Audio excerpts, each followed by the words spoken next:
تفضل مشكورة.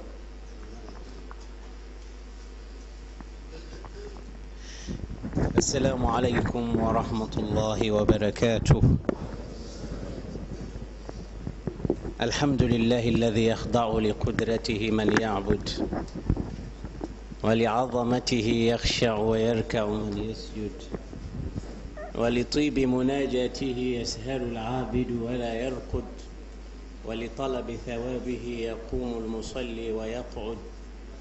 إذا قصد بالعمل سوق العبد يقصد، سبحانه كرمه السياح ولا يحتاج إلى أن يقال جد جد.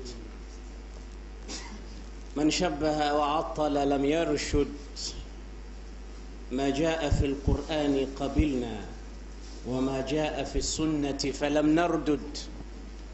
أما أن تقول في القرآن برأيك فإنك تبرد، أليس هذا اعتقادكم يا أهل الخير؟ أنا كيف لا أتفقد العقائد خوفا من الضير؟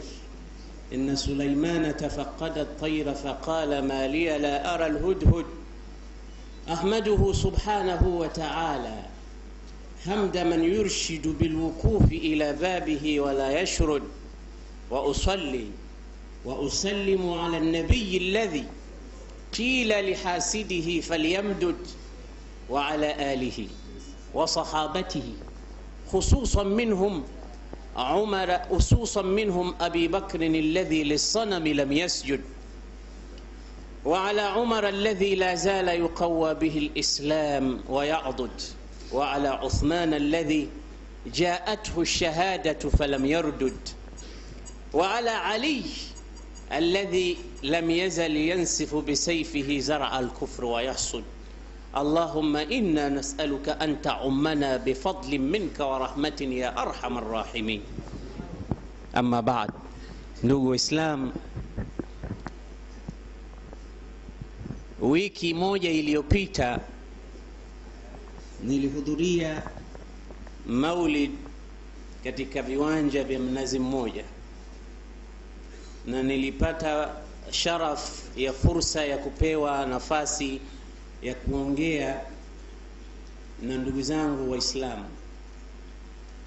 Lakini baada ya kutoka pale, kwa wale ambao walibahatika kupata namba yangu ya simu, nilipokea simu nyingi sana na message nyingi sana kwamba yale niliyoyazungumza pale yalikuwa bado ni kama mwenye njaa ameonjeshwa chakula kidogo alafu akakatizwa tena hakupewa chakula.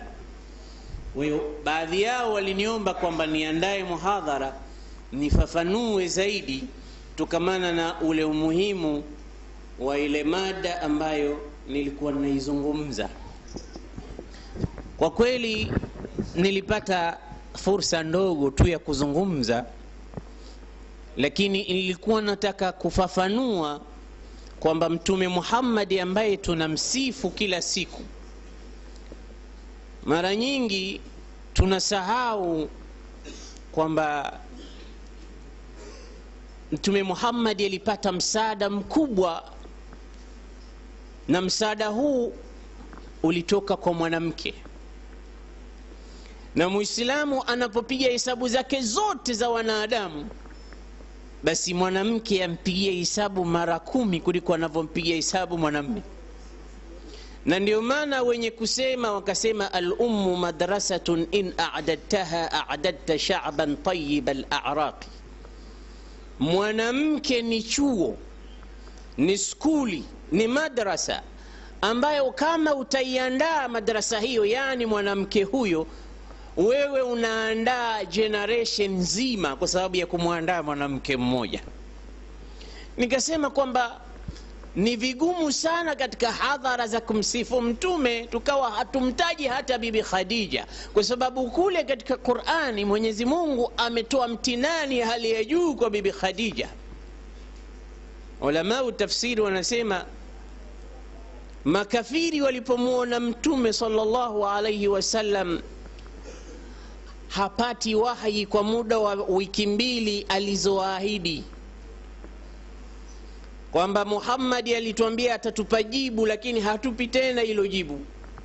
laqad qalahu sahibuhu alladhi kana yatihi bilkhabari min as-sama, yule rafiki yake alikuwa anamtonya zile habari, kisha mtupa kamwacha. Allah kamwambia mtume, wadduha wallayli idha saja ma wadda'aka rabbuka wama qala, Mwenyezi Mungu hakukutupa wala hakukuacha mkono. wala al-akhiratu khairun laka min al-ula wala sawfa yu'tika rabbuka fatarda. Kisha kamuhisabia mambo alompa. alam yajidika yatiman faawa, si alikupata wewe ni yatima akakukusanya kwa Abu Talib. wawajadaka dhalan fahada wawajadaka ailan faaghna. Hizi zote ni sifa, lakini mahala shahid ailan faaghna, alikupata huna kitu, ni fukara, ni maskini, akakutajirisha, akakuneemesha. Wapi? Katika nyumba ya bibi Khadija radhiyallahu ta'ala anha. Hapa ndipo maisha yake yalibadilika bwana mtume sallallahu alayhi wasallam. Baada ya kufa bibi Khadija, mtume alisikitika sana, na mwaka huu uliitwa amal huzn. Mmoja katika masahaba alimuuliza, ala tatazawaj ya Rasulullah, mbona huowi ya Rasulullah? Akamwambia, man mithlu Khadija, ni nani kama Khadija? Unadhani nani atakayekuja tavaa viatu vya Khadija? Nani katika wake ambao nitaoa atakuwa kama Khadija? Man mithluha, ni nani kama yeye? laqad kanat rabbat albayt wa al-iyal, alikuwa ni mlezi wa nyumba yangu na mama wa watoto wangu. Alikuwa. Nani unadhani atakuja kuvaa viatu vimfit alivyoviacha Khadija? Mtume anatoa takriri hiyo. Kwani huyu Khadija ni nani? Ndio maana ulama usira nasema Khadija tu man Khadija wama adraka man Khadija. Ukitaka kumjua Khadija, ingia huko katika historia. Na wanawake huwa wanapata utamu wa history, mpaka mmoja aliuliza swali, nyie mashekhe kila siku mnasema Mtume sallallahu alaihi wasallam alimuoa bibi Khadija na hakuoa mke mwingine kwa muda wa miaka 25 mpaka kufa kwake Khadija. Mbona hamumfuati Mtume nanyi mkaoa baada ya miaka 25? Labda ndo kaongeza mke mwingine, au baada ya kufa mke wa kwanza ndo ukaenda ukaongeza. Wewe unaoa tu baada ya wiki ya pili unaongeza chuma kingine. Wanauliza wanawake, na jibu ni very simple.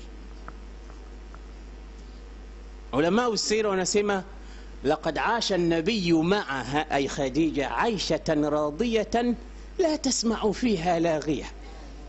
Bwana mtume kaishi na Khadija miaka 25, rubu qarnin min az-zaman, hakumuudhi hata siku moja. Nyie wake zetu mnatuudhi mara ngapi? Mnataka kujikompea na Khadija? Tena siku hiyo Jibrili amekuja anamwambia Mtume sallallahu alayhi wasallam, nenda kanisalimie Khadija. Jibril, nenda kanisalimie Khadija. Mtume sallallahu alayhi wasallam akaenda kumwambia Khadija, inna Jibrila yuqri'uki salam, hakika Jibrili anakupa salamu. Tizama hii picha yote alafu mjue ni nani Khadija. Jibrili anakupa salamu. Bi Khadija akasema, Allahu salam wa ala Jibril assalam. Salam ni jina la Mwenyezi Mungu na Jibrili irudi kwake salamu. Mwisho yote bishara imekuja. Mbona unahuzunika ya Muhammad? Jibrili anamuuliza, kwa sababu ndo rafiqur rihla.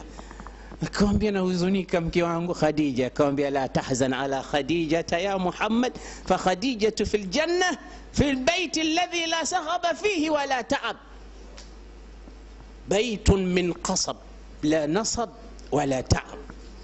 Usihuzunike ewe Khadija, ewe mtume kuhumzunikia Khadija, kwani Khadija yuko peponi katika nyumba ya lulu. Baitun min qasab la ta'ab wala nasab, nyumba ya lulu, haina shida wala haina tabu. Haya yote Mwenyezi Mungu Subhanahu wa Ta'ala anayafanya kumfanyia bibi Khadija. Kuna mambo aliyafanya Khadija, moja ni yale niliyokuambieni katika khutba ya Ijumaa. Mtume sallallahu alaihi wasallam ameingia nyumbani kwake, hajawahi kumuona malaika Jibril katika maumbile yake aliyompa Mwenyezi Mungu. 600 janah qad saddat al-ufuq, mbawa 600 huko na huko hazionekani mwisho. Ndio kiumbe huyo mara ya mwanzo anamuona. Mtume anaingia nyumbani anambia zamiluni zamiluni. Bibi Khadija anamwambia usiwe na wasiwasi. Akachukua mtandio wake akauweka chini ya mabega yake, manake nywele zikawa ziko wazi. Akamuuliza, atara, je unamuona sasa hivi? Akasema kalla, simuoni, amepotea. Akaurudisha mtandio wake, akamuuliza, je unamuona? Akamwambia huwa ndo huyu hapa namuona. Akamwambia basi. Angalia hekima ya bibi huyu radhiyallahu anha. Anasema ingekuwa shetani huyo, nikivua huu mtandio kwa nywele zangu angebaki hapo hapo akawa anatizama tu, kama mashetani wengine wanavyoona wanawake wakawa wanakanyagana miguu, nipishe sioni, nipishe sioni. Lakini maadamu nikifungua mtandio wangu anaondoka, huyo ni malaika. Wallahi la yukhzika Allahu abada, na hapa Mungu hakufedheheshi milele abadan abada. Huyu ndo Khadija. Nasema inna waraa kulli rajulin azim imraa, nyuma ya kila mtu mkubwa yuko mwanamke. Nyuma ya kila mtu mkubwa yuko mwanamke. Anasema behind every successful man there is a woman. Nyuma ya kila mtu alofanikiwa, huu ni msemo wanasema, yuko mwanamke. Na mfano huu ndo huu mfano wa bibi Khadija na bwana Mtume sallallahu alaihi wasallam. Sasa sisi tukitaka kufanikiwa vile vile, tumtengeze mwanamke atengezeke. Itakuwa mwanamke ni kile kisu chenye mapato mawili, chenye kupata huku na huku. Nasema almar'atu silahun dhu haddain, mwanamke ni silaha yenye makali mawili. Sasa basi tunapomtengeza mwanamke tumetengeza ulimwengu mzima, na tunapombomoa mwanamke tumebomoa kizazi chote. Leo hatukuharibikiwa isipokuwa baada ya kuharibikiwa mwanamke. Uislamu ulipokuja ulimpata mwanamke kavamiwa, kaghumiwa, kaharibiwa katika kila sehemu, ukamfuata mahala pamoja. Ulimpata mwanamke hathaminiwi. Hata mtu akiambiwa mkeo kazaa baby girl, uso na ukunja, nitauweka wapi uso wangu kwa mbona wakubwa wale wote wanione leo nimepata mtoto wa kike, ama aibu. Anamchukua mtoto anamzika akiwa hai, mambo yamekwisha. Uislamu ukaja ukasema wa idha almauudatu suilat bi ayi dhanbin qutil, mtu atakwenda ulizwa kwa nini amefanya hayo yote, na mtoto ataulizwa uliuawa wewe kwa madhambi gani. Uislamu ukaweka iqab. Mwanamke alikuwa hathaminiwi, anarithiwa kama kago vile vile, Uislamu ukampa sharaf. Ukitizama hadithi ya Mtume alipoulizwa, ya Rasulullah, man ahaqqu an-nasi bi husni sahabati? Qala ummuk. Qala thumma man? Qala ummuk. Qala thumma man? Qala ummuk. Qala thumma man? Qala abuk. Mama mwanamke kapewa gold, silver na brown. Gold, silver na bronze, hizi zote amezichukua mwanamke. Dhahabu, fedha na shaba. Wewe baba umepewa hadia, zawadi tu. Angalia, zawadi tu umepewa, zote tatu kapewa mama, kwa sababu Uislamu unajua akitengea huyu kila kitu kimetengea. Ndio ulama usul ilmu alijtima wanasema idha tazawwajta fakun hadhiqan wasal an alghusn wa manbatihi. Vijana tusikieni vizuri, idha tazawwajta fakun hadhiqan, unapokwenda kuoa mahali kuwa mchambuzi. Wasal an alghusn, ulizia branch ya mti, wa manbatihi, na mzizi wake. Maana yake ni kwamba uwe mwepesi wa kutizama vizuri, kwa sababu unaelekea mahali sasa patakapokuharibia, patakapokuchafulia au kutengeza na kuwatengezea umma mzima, kwa sababu unaenda kumchukua mwanamke. Basi fakun hadhiqan, ulizia mti na mzizi wake. Kwa maana kwamba pale unapotaka kwenda kuoa, kuwa mchambuzi, kuwa mwangalifu, kwa sababu huyo unayetaka kwenda kumchukua ni mtu muhimu sana katika maisha yako na kizazi kijacho. Maal asafi shadid, watu hawalitizami sana hilo. Malengo ni mengine kabisa. Uzuri, ulimbwende wanavyosema, umis, unini, ndo kitu kinachoshughulisha bongo za vijana wa Kiislamu. Kwa sababu angalia mwenye kusema alisemaje, jamalul wajhi ma qubhi an-nufus ka qindilin ala qabri al-majus. Zamani walikuwa wanaweka kandili juu ya makaburi ya watu waheshimiwa nini, wanataka kutabaruk wapate nini, fadhila na thawabu, wanawashataa katika makaburi ya mahabaib. Sasa wanasema jamalul wajh, uzuri wa sura, ma qubhi an-nufus, pamoja na nafsi kuwa chafu, ka qindili, ni kama kuwashataa ala qabri al-majus, katika kaburi la mwenye kuabudu moto. Unapata nini? Sasa uzuri wa sura na ustaarabu wa kuishi duniani kwa kutafuta shahwa na starehe tu, Uislamu umezizungumza, lakini kwa upande mwingine sio thamani kubwa.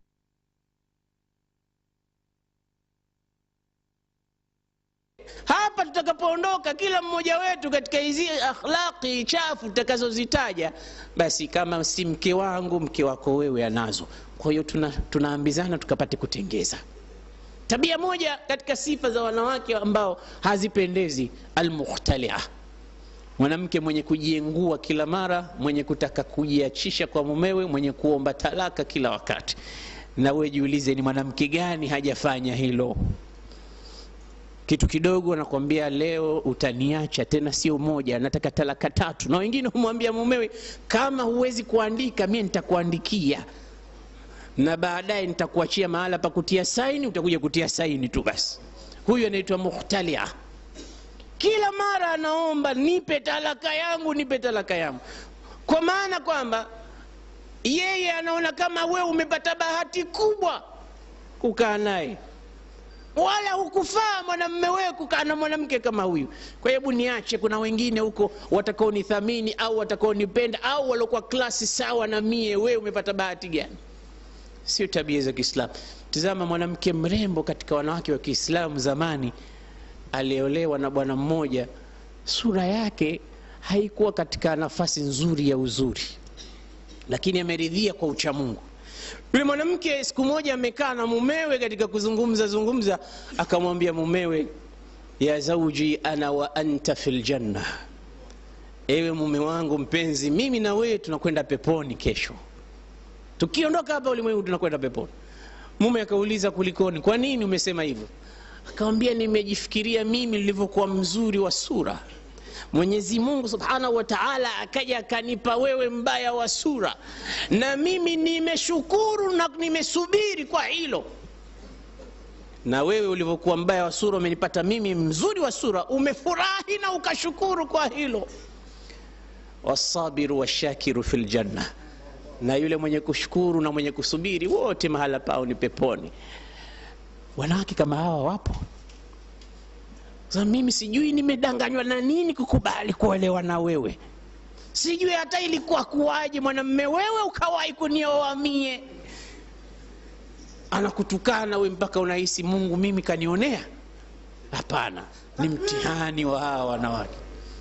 Tazama mwanamke fulani aliolewa akakaa na mumewe, mpaka baada ya kufa mumewe akarudi kwao baada ya eda, kaja kuposa mwingine. Akiposa, siku ya harusi imepangwa, yule mwanamke akamwambia babake, mwambie mume wangu anayekuja kunioa mimi ndio chuo changu cha mwanzo hiki. Akamuuliza, itakuwaje wewe si mumeo alifariki? Itakuwaje chuo cha kwanza? Akamwambia, mwambie hiki chuo changu cha mwanzo. Mimi nishakwambia hivyo. Yule bwana siku ya harusi akaja akaambia, bwana unajua mkeo anakuambia hichi ndio chuo chake cha kwanza. Akaambia, itakuwaje? Si mumewe kafa huyu akakaa eda baadaye ndio mimi nimekuja kuoa. Akamwambia, si tumekuambia hivyo. Yule bwana akawa imemshughulisha. Siku ya kuingia ndani, alipoingia ndani kwa mkewe akampata mkewe bado ni bikra. Akauliza, hebu niambie historia haya mambo yote kuanzia mwanzo mpaka mwisho. Ilikuwaje ukawa mwari hujaguswa wakati najua kwamba ulikuwa umeolewa? Akaambia, mimi nilipofika kwa mume wangu, kwa bahati mbaya niliangukia mahala siku ya kuangukia, akawa mume wangu ni mgonjwa, yale mambo hayakufanyika, ikawa hawezi, mpaka mimi nikaangukia kumuuguza tu mume wangu mpaka amefariki. Kiumbe huyu Mungu amechukua roho yake, nimekaa eda, baadaye nimerudi. Na ulama wanasema mwanamke akiolewa hata kama hajaingiliwa, eda ya kifo anayo, lakini talaka ni tofauti. Ulama wa sharia wanasema kama mtu atamuoa mwanamke asimuingilie, asimgusi, akampa talaka, hakai eda ya kuachwa, lakini akifa anakaa eda ya kifo kama hakumuingilia. Kwa hiyo nimekaa eda, baadaye tena umekuja kunioa. Angalia stara ya wanawake kama hawa, wako wapi katika ulimwengu wetu wa leo? Nani anaweza kukaa katika nyumba kazi yake kuuguza tu? Angemshikia kiuno kwambia, hivi mimi nimekuja hapa kukuuguza tu, nani atanitekelezea mimi shida zangu nyingine? Babu wewe utanikoma mimi, kesho naenda zangu, ukifa ukifanyaje shauri yako. Huyo akatimka. Lakini amekaa ameuguza, amejua sharafu ya mume, amejua mume ni kitu gani, hayo yote anayafahamu. Kwa hiyo ikiwa mukhtalia sifa hii wanawake zetu wanayo, tuwarekebishe. Sio kila mara kutaja neno talaka, talaka, talaka, niache, niache, niache, nitakupa kila kitu mimi, chako, mahari yako nitakurudishia, nyumba yako, kila, lakini mimi uniache tu. Hii sifa chafu katika sifa za wanawake. Sifa ya pili, almutabahiyah. Almutabahiyah almar'atu almutafakhiratu ala akhawatiha, ni mwanamke mwenye kujifakhirisha na kujiona mbele ya dada zake. Huyu akikaa na wenzake basi anawaambia, unaona pete navaa mpaka vidole vya miguu, mimi kila kitu changu imported, ni mnavaa nguo za hapa hapa tu, mie kila mwaka nachukuliwa napelekwa Dubai, napelekwa wapi kutembea ulimwengu mzima na ujua, mie mbele ya wenzake. Na huyu anamkosti sana mumewe kila mara kutaka kumwambia nifanyie hiki leo, nifanyie hiki, nifanyie. Wewe usione wanaume wanaiba, usione wanaume wanakuwa na nyang'anya, kuna habari kubwa nyuma yao. Saa nyingine mtu kaambiwa, wewe leo ukija hapa huna kitu, mimi sikufungulii mlango. Kama unataka kuja hapa ulale vizuri, uje na 500,000, 600,000, hapo utakuwa utafunguliwa. Utafanya nini?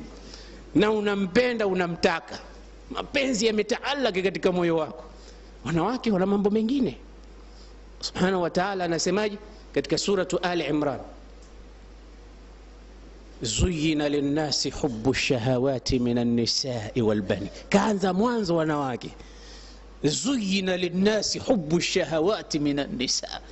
Watu wamepambiwa mapenzi ya kuwapenda wanawake. Na ikishataalaq nafsi yako.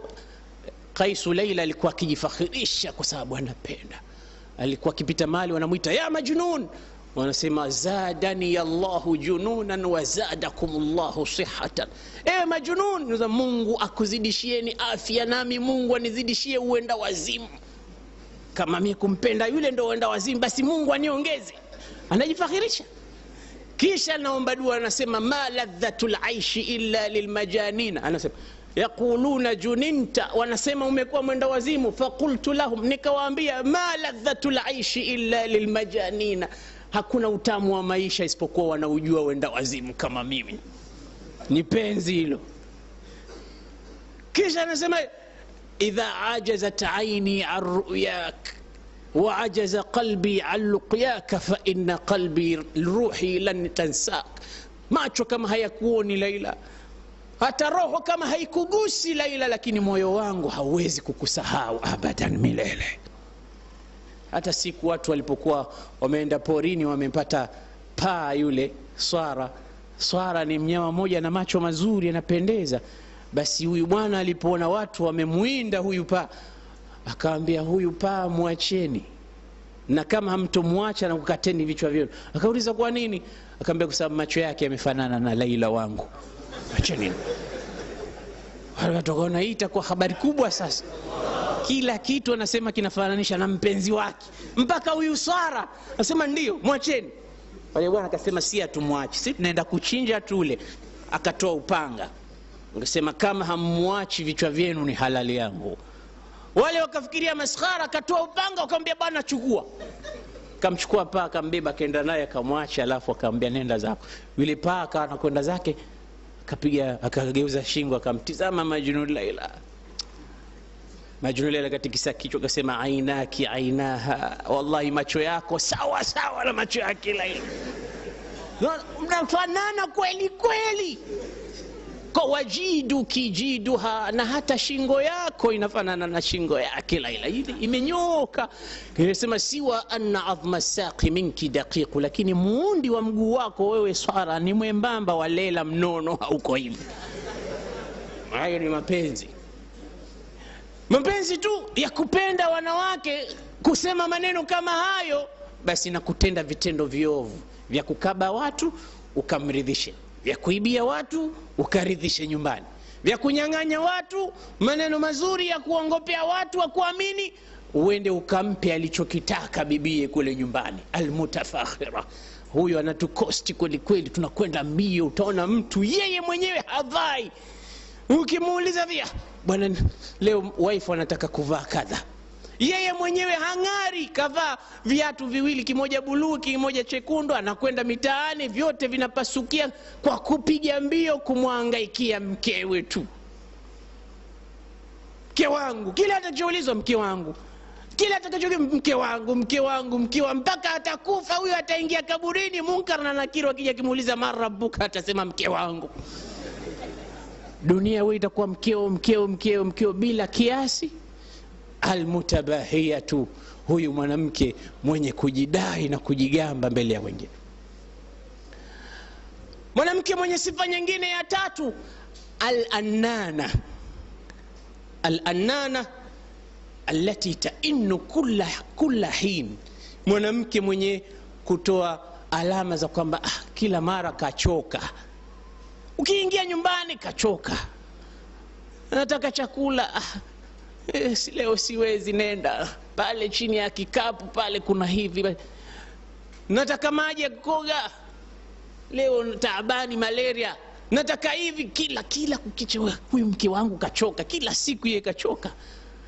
Na hizi zote ni kujionyesha tu kama kachoka, lakini akiambiwa leo kuna taarabu inapiga mahali fulani, utamwona anavyochangamka, utafikiria si.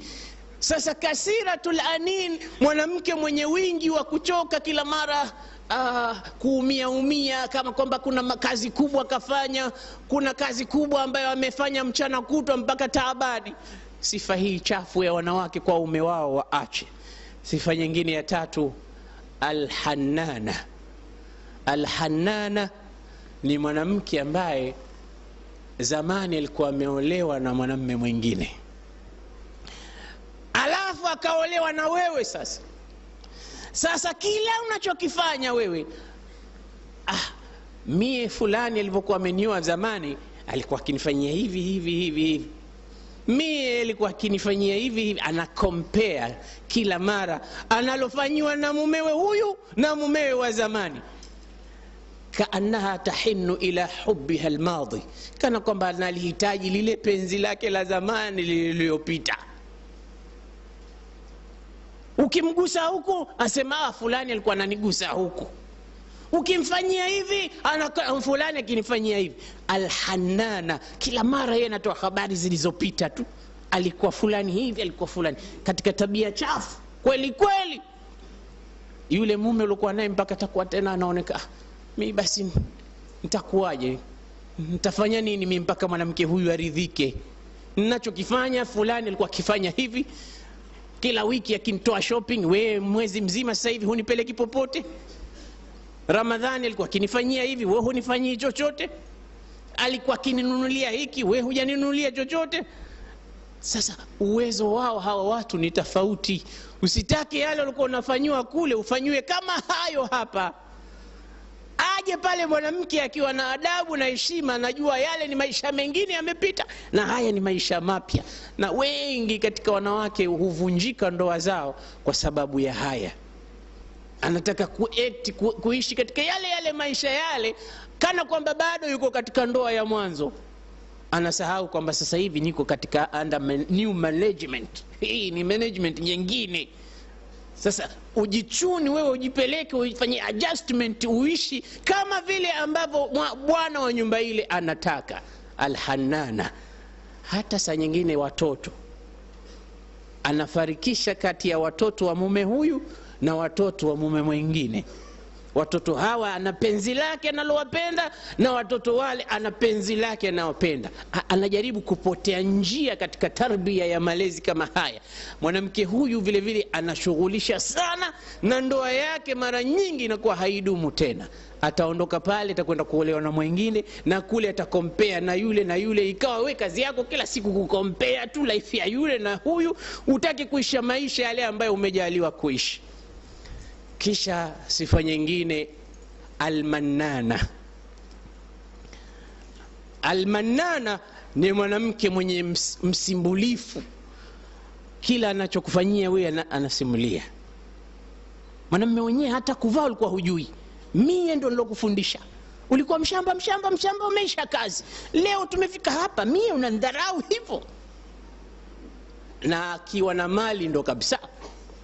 Ndio maana nikamtaja bibi Khadija.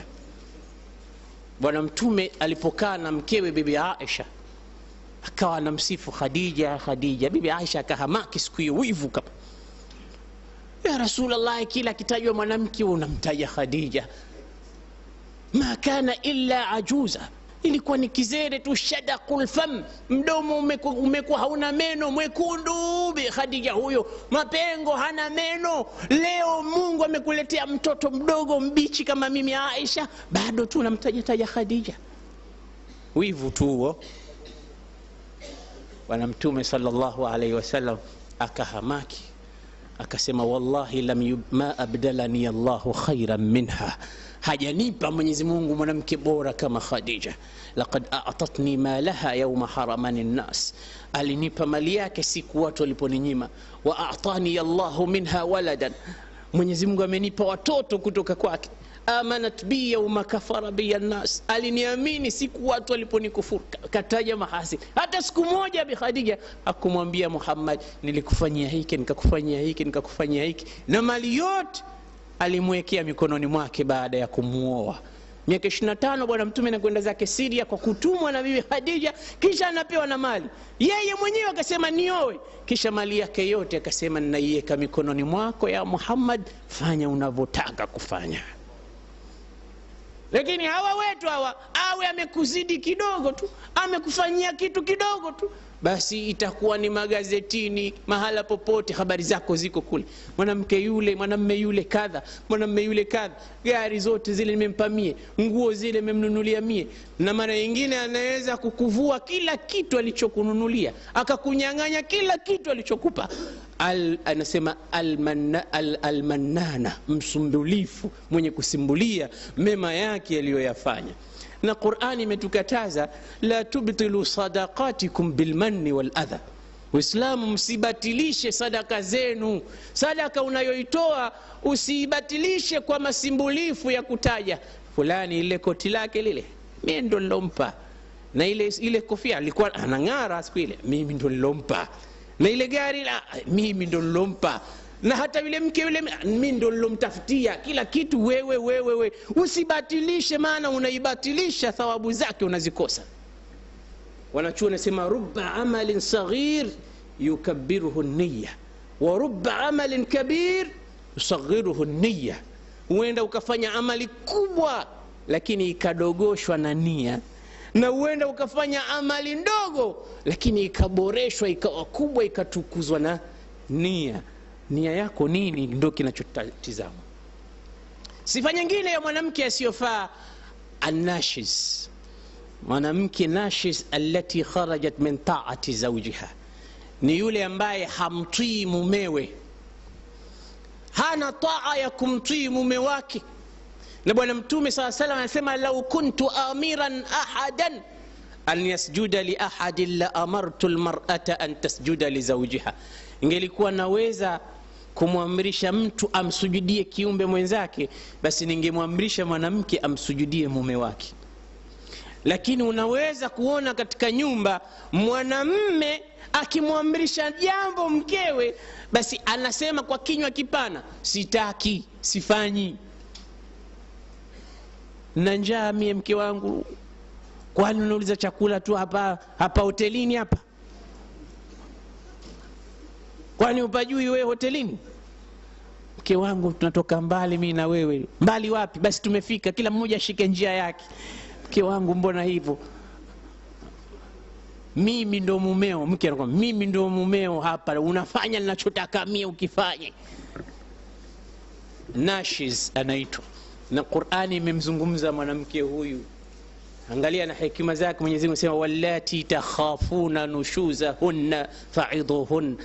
Takhafuna, Qur'ani inasema wale wanawake mnaowaogopea kwamba watapata tabia kama hizo, mnaogopa, basi wapeni mawaidha. Takhafuna, haikusema Qur'ani wallati nashazna, na wale ambao washapata tabia hiyo. Ukiogopa tu kwamba huyu mwanamke sasa hivi anakuja katika tabia hizo, basi unatakiwa pale pale umwahi kabla hazijajitokeza, zikionyesha ishara tu. Ndo aya zote za ndoa ukizisoma unapata kwamba hakuna mahala popote isipokuwa imetanguliza neno ukiogopea. Mwenyezi Mungu anasema wa in khiftum alla tuqsitu fil yatama fankihu, katanguliza jambo khiftum, mkiogopea. Wa in khiftum alla ta'dilu fawahida, katanguliza jambo khiftum. Wallati takhafuna nushuzahunna, katanguliza jambo khiftum. Kila mahali ukiogopea. Kwa hiyo nashiz ni mwanamke ambaye ametoka katika taa ya mumewe, hamsikilizi mumewe kwa lolote analolisema, bali anakataa na kukaidi amri za mumewe katika mambo ya khair. Nashiz. Sifa nyingine al-ahiratu. Al-ahira ni mwanamke asiyetosheka na mumewe. Kwa lugha nyingine unasema allati la taruddu yada lamisi, mwanamke ambaye haurudishi mkono wa amgusae. Akisikia vidole viwili tu akishageuka, akikonyezwa kidogo tu anasema twende. Mwanamke mbaya kuliko wote, ahira, asiyetosheka na mumewe pale nyumbani, ikawa yeye kazi yake anatafuta wanaume wengine wa kumtosheleza. Na utapata kesi nyingine za aibu kabisa katika jamii ya Kiislamu. Mwanamke anatoka nje ya ndoa ya mumewe, anakwenda kutafuta mume mwingine, mwanamume huko, anafanya naye machafu, anapata na mtoto, anamuingiza katika familia ile. Yanafika mengi, watoto wanazaliwa nje ya ndoa, huku baba akidhani kwamba ni watoto wake, mwenyewe hana habari maskini. Kumbe mwanamke anawaingiza. Utakuta katika watoto wake 7, watoto 7, watoto 3 sio wa kwake, amesaidiwa na watu wengine. Maisha haya ya kidhalilifu ambayo leo tunaishi kwa sababu hatukumtengeza mwanamke pale mwanzo, tukamfanya huyu mwanamke ndo silaha, tumemtelekeza, tukamwacha, anaishi anavyopenda tu. Al-ahira, mwanamke ambaye hatosheki na mumewe, hatoshelezwi. Na Mtume akasisitiza jambo hili kwamba nyumbani mtu lazima atekea ya kumtosheleza mke wake, asimpe nafasi. Mtume akafundisha kwamba unapotaka kumtosheleza mkeo, tulia. Tena ukishatulia, ukiwa katika tendo la ndoa, uhakikishe kwamba yeye anafarijika na kufika mahali panapohitajika. Haya aliyesema waziwazi kwa sababu alijua kwamba kuna hatari ya watu kwenda kusaidiwa mitaani. Na watu wanasema, hasa wengine wanajisifu juu ya, unamwona yule mtoto yule mwanangu mie, lakini mwanangu wa mazoezi, nilipokuwa nafanya mazoezi. Kuna watoto wa mazoezi wamejaa mitaani. Eti watoto wa mazoezi wale wa nje ya ndoa. Sijui alikuwa anafanya mazoezi ya nini. Basi mtume anasema tulia. Uthman ibn Mad'un, siku moja mkewe alikuja nyumbani kwa mtume, akawa anazungumza na bibi Aisha. Bwana mtume alipoingia akaona wanawake wote wanazungumza kwa furaha, isipokuwa bibi huyu alikuwa amejiinamia. Akauliza mtume, Aisha, yule mke wa nani? Kama yule mke wa Uthman ibn Mad'un. Akauza, mbona yuko vile, ana matatizo gani? Kaambia sijui, ngoja nitamuuliza. Na Uthman ibn Mad'un ni ndugu yake mtume kwa kunyonya. Akaenda akamuuliza, una nini wewe mpaka mtume ameniuliza? Akaniambia, mie mume wangu hashughuliki kabisa na mie, usiku analala, anaamka anasali kucha, akiamka tu amefunga, hakuna hata wakati mimi na yeye tunakaa tunazungumza. Nasikia habari tukisema kwamba sio Uislamu jamani kusali tu, kuna khuluq nyingine zinaleta Uislamu wako kafana.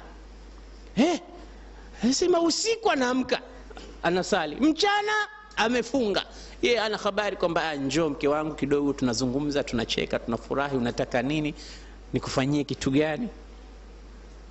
Akamsifu kidogo mkewe kwa kuvaa nguo zake nzuri. Maana unatakiwa hata mkeo akivaa nguo nzuri umwambie umesifu, umependeza. Leo napita mitaani mijana dume, umependeza kweli kweli, asante asante. Kesho anasimamishwa yule, anambia twende, anakwenda. Wewe kilima hicho kwako ni yatima. Yupo bwana mmoja aliulizwa na mkewe, kaifa tarani? Mke amevaa vizuri, anajizungusha mbele yake, na mke anatakiwa avae vizuri nyumbani, au anamuonesha mumewe, atake mletea chakula. Saa nyingine afanya makusudi, amesahau kijiko jikoni, ili aende awe anarudi, aende arudi. Yule mume yuko pale, tukatoa macho na mtizama, aende arudi, aende arudi, kwa kumfurahisha nani? Kijiko kakisahaulisha makusudi. Nimesahau kijiko, na kwenda kwa mwendo wa madaa. Mumewe anatizama, anarudi, nimesahau sasa achari, nimesahau hivi, mara 10 na kwenda. Wewe upate kuona, na wewe ukiona vile sema leo nguo hii ni nzuri. Sasa mmoja aliulizwa, akawa katika watu madarwesha, alikuwa anasema yeye kazi yake hataki kabisa mambo ya wanawake, anataka ibada tu. Akaulizwa na mkewe, vipi nguo yangu unanionaje, kaifa tarani? Jana dume ikasema, araki kalqirdi fawqa ash-shajara, na kuona kama kima juu ya mti. Mkewe akaanguka, nguo yote nilovaa nimekaa kama kima. Manake kauli nzuri pia huna.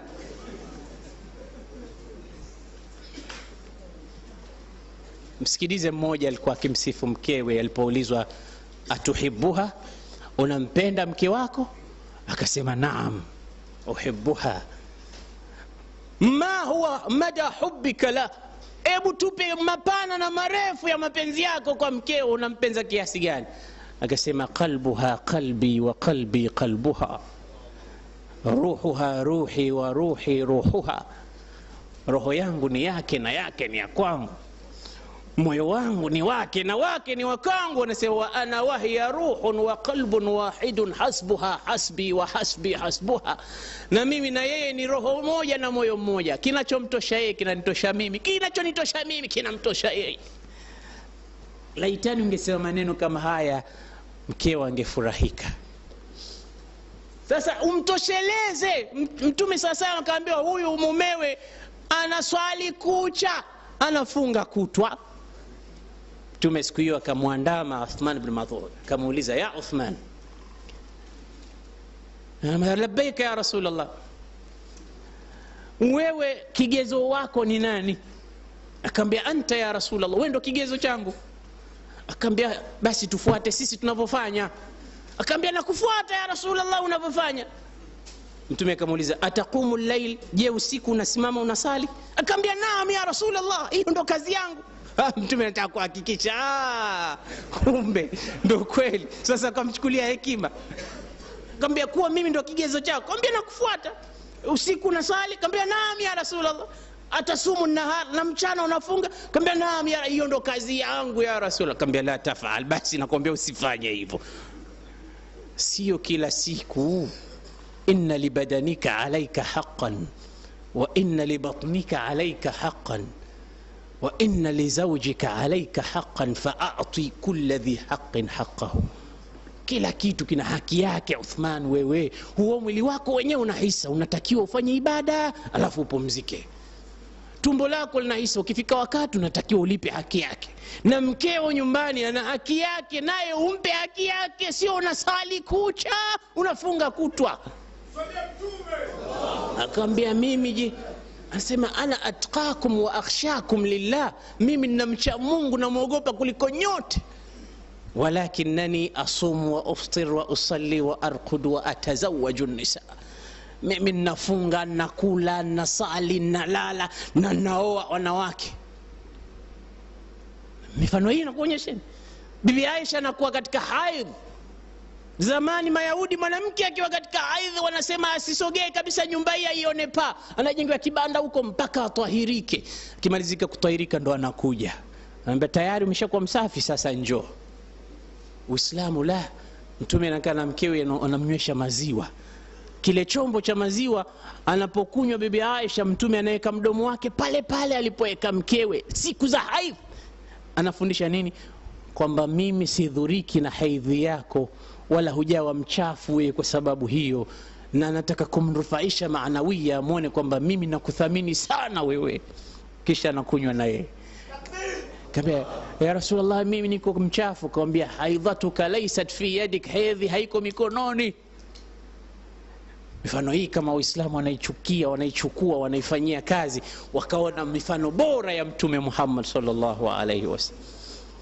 Kwa ajili hiyo basi anasema Uthman ibn Mad'un, unatakiwa kusali kupumzika, kufunga kupumzika, na huyu mkeo ana kitu anakikosa, mpe.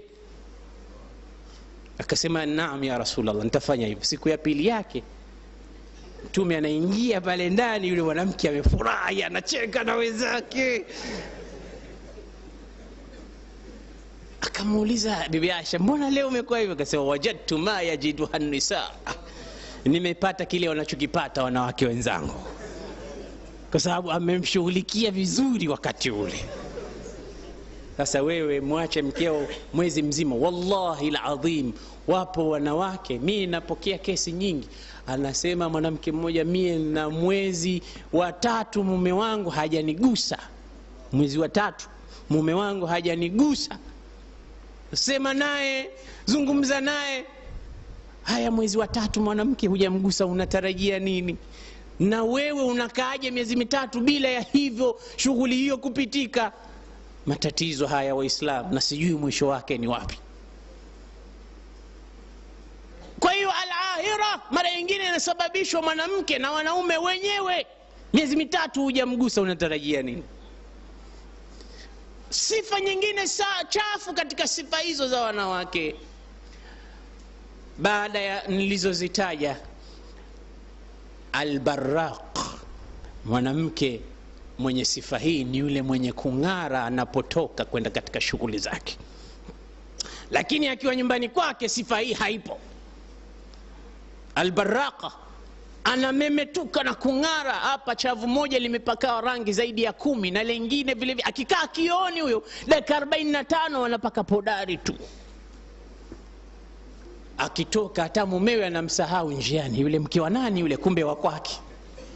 Nyumbani hakuzoea vile, anakaa na nguo zake zile zile, magauni yake yale yale, machafu machafu, maguo alipigia deki yale yale, na kila ukiingia unamuona kama mke wangu leo alikuwa na shida, kachoka, taabani. Lakini mwambie leo kuna mahari ya binti yake fulani tunapokea, atatafuta makeup, nguo nzuri, kila kitu. Akitoka au akienda kazini, wanawake wanaofanya kazi, kila akitoka lipstick utafikiria kachinja kuku kwa mdomo, kuna ng'ara mdomo mzima, watu wanaiona lipstick kabla hajaonekana mwenyewe. Nini? anakwenda kazini, akirudi tu anayafuta ma lipstick, kwamba wewe hufai kuona, wanaonyesha wengine huko mitaani. Anavua nguo zote nzuri, anachukua kanga yake kanavaa. Al-barraqa, mwanamke huyu kazi yake kujipodoa kwa sababu ya watu wa nje. Akipita huko, kwa sababu anaambiwa umependeza, anataka kila siku apendeze tena, kwa sababu wewe umwambie, unamwambia umekaa kama kima, basi anakaa na gauni lake tu pale nyumbani na kanga yake, basi mambo yamekwisha. Al-barraqa. Mwenye sifa nyingine ash-shaddaqa. Ash-shaddaqa, ash-shaddaqa ni mwanamke mwenye kumfedhuli mdomo. Akianza kusema huyo Tharthar, na mwanamke mmoja anamtukana mume, anamwambia mimi naweza kukutukana masaa mawili bila kutia neno zuri hata moja, na mpaka maji ya Maka yasikukoshe. Angalia mwanamke huyo atakutukana masaa mawili bila kutia neno zuri hata moja. Maji ya Maka unayojua, Zamzam, yasikutahirishe kwa matusi yalokumiminia.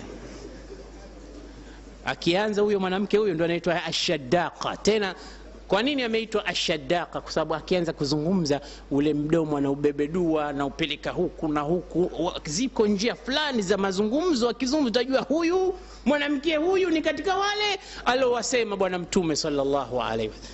Basi utaona mwanamume kakae anaogopa, na tunawaogopa hasa huyu akianza kusema huyu. Mwacheni hivyo hivyo. Basi na sifa ya mwisho katika hao wanawake anaitwa al-haddaqa. Al-haddaqa ni mwanamke ambaye tudimu nazara wa tashtahi kulla ma tara. Mwanamke anakuwa anataka kila anachokiona, kila akionacho. Kapita duka kaona hiki anakitaka, kapita kichochoro hiki kaona kitu anakitaka. Huyo mume huyo ana matatizo. Kila akionacho, akimwona mke mwenzake mwanamke anakitaka. Fulani leo nimemwona na kitu kadha, fulani leo nimeona na mimi nakitaka, na mimi nahitaji, na mimi nakihitaji. Kila unacho wewe utautaka ulimwengu mzima. Tosheka na alichokupa Mwenyezi Mungu. Hakuna, ulama wanasema alqanaatu kanzun la yafna. Kukinai ni hazina isiyofilisika. Na kukinai kuna kazi kubwa. Ukitaka kukinai kwamba hiki ulichonipa kinanitosha, nimekinai kwa hicho. Wanzur ila man hawa ad-dunya liyajma'aha harraha minha bighairi al-qutni wal-kathani. Mtizame aloimiliki dunia na kila kitu, je kaondoka ulimwenguni na zaidi ya pamba na sanda? Tizama walomiliki wote, watizame vizuri. Tukishuka katika matumbo ya mama zetu tumefunga mikono, tukienda kwa Mungu wetu tumeikunjua mikono, kwa maana tunakiacha kila kitu hapa. Mikono inakuwa wazi. Kimshimo maiti ukimwona na mikono yake kaacha kila kitu hapa. Umeondoka na nini? Pamba na sanda. Kilichokuwa kinakupeleka mbio kila kitu umekiacha hapa. Na ndio maana nasema Mtume yatba'ul mayyita thalatha, vitu vitatu tu vinamfuata maiti: maluhu wa ahluhu wa amaluhu, mali zake na watu wake na amali yake. Fayabqa wahidun wa yarji'u ithnani, viwili vitabaki huku, kimoja kitabakia kaburini. Viwili vitarudi, kimoja kitabakia naye. Watu wake watarudi. Hata mkewe alikuwa anampenda sana, lakini akimwambia je, unaonaje tukupigie hapa pembeni na wewe ukae na hapa kaliki hapa, anarudi. Anaolewa na mwingine, mambo yamekwisha. Na watu wake wanarudi. Amali yake peke yake ndio inabakia. Mali yako. Sasa mali yako yote ulioitafuta, ikiwa ile mali uliipeleka kwa Mungu, ndio itakufaa. Mtume sallallahu alayhi wasallam anasema yaqulu ibn adam mali. Binadamu anasema mali yangu. Wa halaka min malika illa ma akalta fa afnaita. Una mali wewe mwanadamu isipokuwa ile ulokula ukamaliza, ndo yako. Wama labista fa ablaita, na ile ulovaa mpaka ikachafuka ikaharibika, ndo yako. Wama qaddamtahu ila rabbika fahuwa inda Allah, na ile uloitoa sadaka ndo yako. Kilichobaki usihesabu kwamba ni chako, usihesabu kabisa. Sasa Uislamu leo tukimshughulikia kumtengeza mwanamke tutafanikiwa. Kama Uislamu ulivyokuja ukashughulika juu ya jambo zima swala la mwanamke, watu wakafanikiwa. Ndio maana asri ya Mtume alosema khairul quruni qarni thumma alladhina yaluna. Wale watu walikuwa wazuri kwa sababu kulikuwa kumeshatengezwa wanawake wa kisawa sawa, ambao Bwana Mtume sallallahu alaihi wasallam aliwatengeza kwa kuwajenga, na hakuna kitu kikubwa kama kuwajenga watu. Ndio mshairi akasema abni nufusa wa ghairi yabni alqura wa shattana baina quran wa rijal. Mimi ninajenga watu, mwenzangu anajenga majumba, na kuna tofauti kubwa kati ya kujenga nyumba na mtu kumjenga inahitaji nguvu ambayo sio ya kawaida. Sasa leo tukikusudia kuwajenga wanawake ni kuzitoa sifa chafu kama hizi. Ndio maana tuna strike sana kuwalenga wanawake, kwa sababu mama ndio chuo. Na ulamaul ijtimaa wanasema kama yakunu almuallim yakunu almadrasa, au kama takunu almadrasa yakunu almudarras. Kila ilivyokuwa shule ndivyo atakavyokuwa mwanafunzi. Na walezi wakubwa wetu sisi wa watoto ni wake zetu majumbani. Kwa hiyo production inayotolewa pale ni vitoto visivyo, mtu mpaka anashangaa huyu kijana kijini hiki, kwa sababu ya malezi waliopata kule majumbani. Hakuna heshima kwa mzee. Mwana mmoja ananipa habari, anasema kamwambia mtoto wake, wewe itabidi uolewe na binamu yako huyu na mimi nitakuwa nimeridhika kabisa. Akaambia, sikiliza, mimi na mchumba wangu na kesho nakuja naye hapa na namuintroduce mbele yenu, na huyo ndo atakayenioa. Usinipe habari zenu za kizamani huko, sijui niolewe na huyu niolewe na, hamna habari hiyo. Ambia mwanangu, mimi sitokuwa radhi. Kaambia, usiwe radhi, kwani radhi zako mimi zitanifaa na nini? Akaanza kumtisha mwanawe, akamwambia, sikiliza watoto wangu nyote nakuambieni, ikiwa hamtonisikiliza mimi ninachokisema, basi na mimi mama yenu kuanzia leo nitamuacha aende zake kwao. Akawatisha watoto kaambia, muache, si ni mkeo, hata ukimwacha sisi tuna hasara gani? Watoto ndo hao.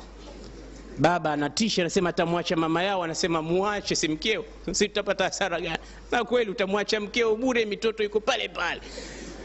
Hii yote ni kwa sababu ya tarbia wanazozipata kuanzia zamani. Ikhwatal iman, kama tulivyosema katika hadithi ya Uthman ibn Mad'un, kila kitu kina haki yake, na hapa tukizidi sana tutakuwa tunatumia haki ya vitu vingine, na inawezekana mtu mara nyingine akawa anakusikiliza lakini hasikii.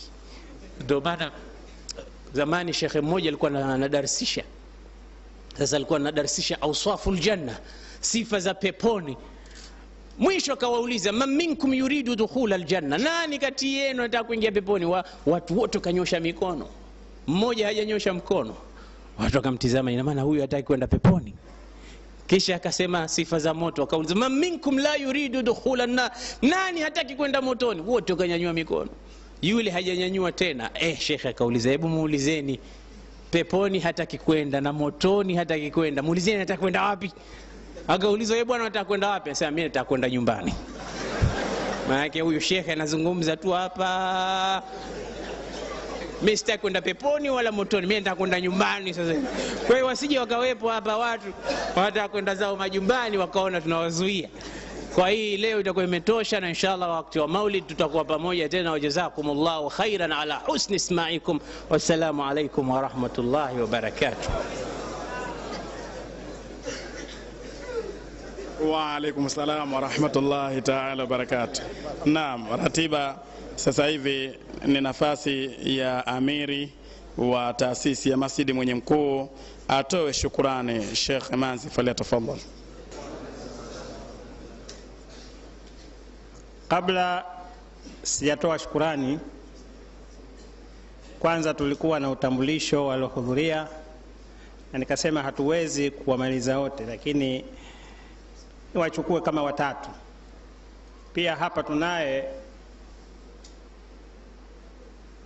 amiri wa shura Sheikh Musa bin Yusuf Kondecha, na tunaye mzee wetu Sheikh Muhammad bin Athmani Mtulia. Alhamdulillah, tunao wengi tu, na uongozi mzima wa Masjid Manyema umehudhuria hapa, na tunao maimamu wengi, misikiti mingi Mchangani, tunaye Ustadhi Walidi Manyema, na misikiti mbalimbali. Kwa hiyo hii toshe katika nafasi ya kutambulisha. Mwisho, ningependa kuchukua fursa hii kwanza kumshukuru mgeni wetu rasmi ambaye ni mwenzetu Sheikh Athman bin Maalim kwa kuweza kutuitikia mwito wetu. Nilipomfahamisha na kumweleza na kumuomba katika msikiti wake kule Masjid Nur Zanzibar Mombasa, hakusema mengi, kasema kwamba madam ni kazi ya Mwenyezi Mungu, basi inshallah na kuahidi nitakuja, na Mwenyezi Mungu amempa taufiki tunaye. Mwenyezi Mungu akupe ziada ya siha na afya, na inshallah Mwenyezi Mungu akulinde yote. Na kwa jumla waliohudhuria na washukuru, hatuna fursa ya kumtaja mmoja baada mmoja. Tunawashukuru nyote mliohudhuria, lakini pia tunawashukuru na kuwaombea Mungu wale ambao wamenyanyua kwa namna moja au kwa namna mbili kuishughulikia taasisi hii ya Masjid Mwenye Mkuu, ambayo sasa hivi ndani ya taasisi hii tumefanya sensa. Taasisi hii inalea mayatima, wajani, wazee na kadhalika wenye matatizo. Hawa wote tunawashukuru kwa sababu wanatuunga mkono. Mwenyezi Mungu akujalieni kheri, na tunatarajia wakati wowote inshallah mtuunge mkono katika mambo ya kheri. Mwisho tunawashukuru nyote, upande wa mashekhe huku, maustadhi na wanaume wote waliohudhuria, na upande wa kina mama. Inshallah Mwenyezi Mungu akujalieni kheri. Lakini tunalolizungumzia, tunao wageni wengi. Tunaye Sharif Said Abdallah kutoka Kenya, yupo, atakuwa ameshaondoka.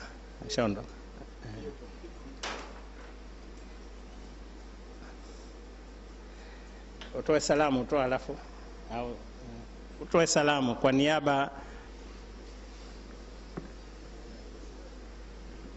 Kabla ya salamu,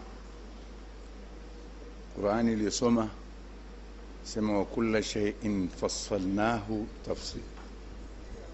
Mwenyezi Mungu amepambanua kila kitu kwa uwazi, hakuacha kitu. Basi alhamdulillah, ilikuwa imefasiliwa, imepambanuliwa maneno mazuri sana. Basi nashukuru na nawaombea na nijiombea pamoja na nyinyi, inshallah jengo lililobakia Mungu ajalie waweze kumaliza. Watu wawe na moyo wa kukunjuka na kusaidia kumaliza hii nyumba ya Mwenyezi Mungu, na inshallah kwa sababu yangu Mwenyezi Mungu ajalie kila khairi. Amin. Na kwa sababu yenu Mwenyezi Mungu ajalie kila khairi. Nashukuru Sheikh Uthman alijaribu kuzungumza kinaga bwaga, basi hatuwezi kutia kitu zaidi. Wa ahsantum, kila mwenye mawaidha kidogo upenda kuonza, basi mimi nimeonza, nisamehe. Asalamu alaykum.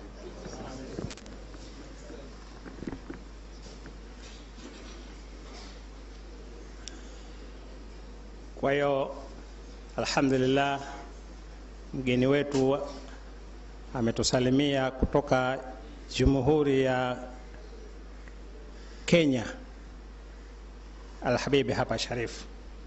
Na kama nilivyozungumza, hatutoweza kuwataja wote kwa sababu mashekhe nimehesabu walikuwa 35, sasa hivi wako katika 50, hatutoweza kuwamaliza. Lakini hadhara yetu inaendelea. Baada al-Isha saa 2:20 tunaanza hadhara sehemu ya pili, ambayo ni maulidi ya mtume wetu Muhammad sallallahu alayhi wasallam. Na shekhe huyu pia atakuwa leo baada al-maghrib qiblatain. Wamemuomba qiblatain, na insha Allah tutazungumza naye ndugu zetu wa Masjid Makonde. Sasa hivi ni Masjid Makonde. Inshallah tutamuomba na yeye aweze kuzungumza inshallah siku ya Jumatatu. Kwa hayo yote na washukuruni nyote mliohudhuria na kuitikia mwito wetu. Mwenyezi Mungu akujalieni kheri. Mwenyezi Mungu akulipeni hatua zenu. Mwenyezi Mungu atuondolee kila matatizo. Mwenyezi Mungu atujalie kwamba jengo letu lende haraka. Na baada haya kama ingewezekana basi ningeomba tusome fanye dua. Tulikuwa naye hapa ambao ndio ilikuwa washauri wetu, Sheikh Nuruddin bin Hussein na Said Abdul Qadir Junaidi, ndio watu wa kwanza tumewachukua ushauri juu ya hili, na wao ambao sasa hivi wapo katika hayatu barzakhia. Idhan yawezekana tusome lolote lile, labda nimpishe nani, Sheikh Talha afanye dua juu ya hilo na tuweze kuyaendea mengine. Sheikh Talha, tafadhali.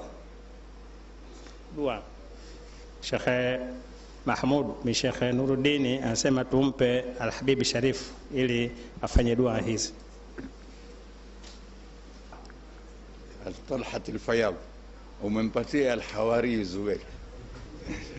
Ahsan.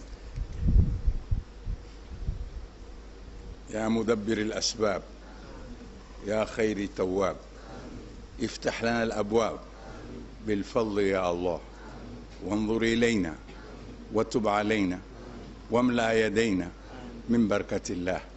قد حار فكري في عظم وزري فوضت أمري كله لله. ظهري ثقيل زادي غليل ظني جميل في رحمة الله. قد ضاق حالي من سوء فعلي وما اتكالي إلا على الله. إني رجعت فيما فعلت يا ربي تبت إليك يا الله.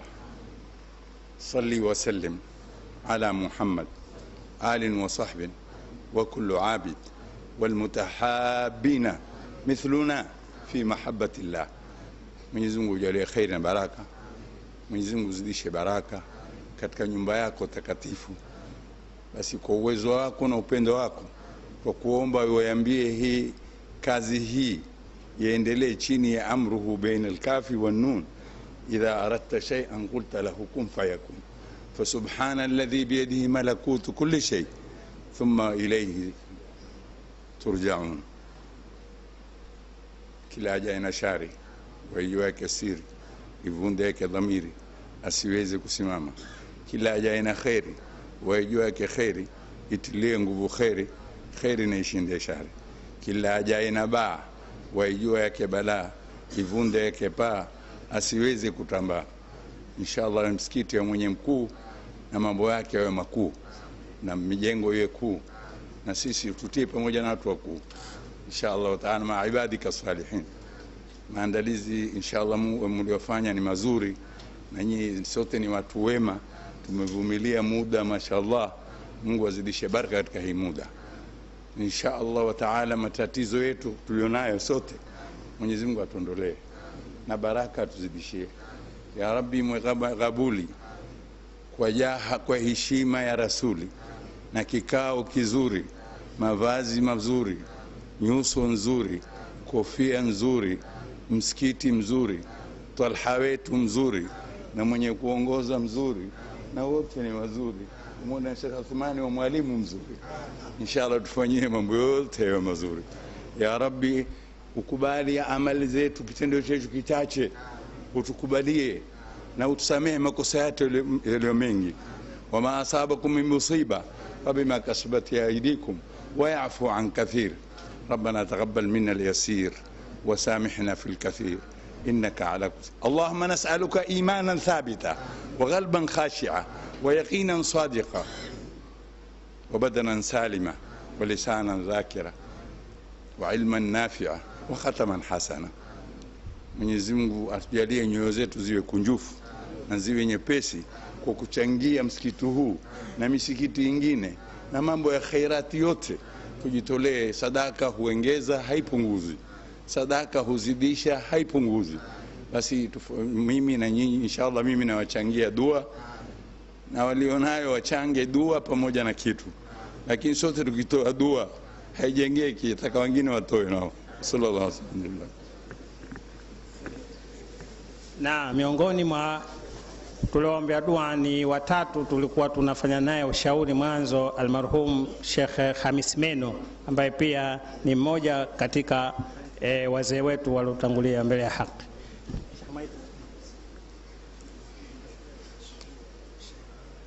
Naam, ratiba kama inavyozungumza ni kwamba muda huu sasa hivi tutapata baraka, na baraka hii waumini hapa hapa zitaletwa karatasi, na ikiwa tutakuwa tuko wengi zaidi basi tunaomba nje nafasi pia vile vile ipo. Kwa hiyo tukae mkao ili tupate baraka. Na pia kuna matangazo katika msikiti wa Mwenye Mkuu katika ufunguzi wa jengo hili kubwa kabisa lilofanyika, na hapa karibu yangu ninaye imamu wa msikiti wa Makonde.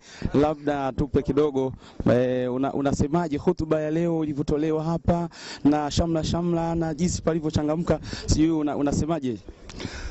Wallahi mambo yamekuwa mazuri sana, tunawakumbusheni kwamba hususan ukiangalia hadhara itaendelea msikiti ulivyojengwa ya salatul isha na ari ya watu inavyoonekana, hasa katika kuchangia mambo ya Kiislamu, na hali kadhalika hutuba ambayo ametoa Sheikh wetu Sheikh Uthman Maalim, kwa kweli inatupa moyo sana, na ni changamoto kubwa kwa sisi Waislamu kuweza kuwalea vizuri vijana wetu na hasa kina mama.